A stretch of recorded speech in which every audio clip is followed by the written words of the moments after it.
we've talked about funds, we've talked about your pension. There will be people who have direct investments, like they might hold shares. And somebody's asked the question actually about how can they vote at AGMs? How does that work? Is there any way they can influence the companies? And this was quite enlightening in a section of your book. Could you just fill us in on the rules and actually the power that people do have surrounding this? Yeah, no, I saw that that question as well, which was, I was hoping you'd get to that. But yeah, so I actually interviewed someone for the book who has become a bit of a veteran of going to these AGMs. You know, if you have just a few shares in a company, you can go to the annual general meeting and you can ask a question. And so she had these sort of tips for getting her question answered, where she would like wear a bright top and make friends with the people with the microphones beforehand so that they would sort of notice her and she could ask her question.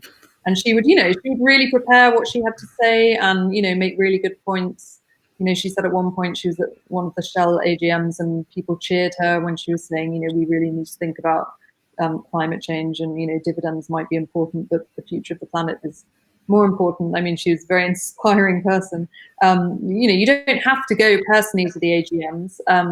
Another thing you can do is get involved with these shareholder action groups. So there's one called Share Action, for example, and what they will do is they'll pool a lot of small shareholders, so just, you know, retail investors, and, you know, push for a company to do something like disclosing its climate risk or something, or, you know, setting climate change targets. And so this is something we're seeing a lot more of. It's, again, something that's really just starting to happen.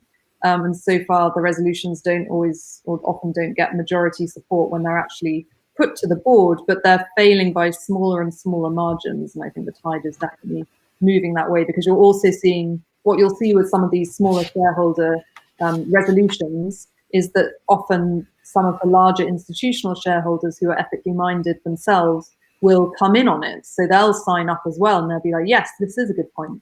And, you know, sometimes that's all coming from this grassroots group of individual shareholders, and the larger guys are getting involved as well. So yeah, you can definitely affect change if you're staying as a small shareholder in some of these companies, which is, you know, arguably another reason to maybe consider not divesting as well. But it's entirely personal preference, of course.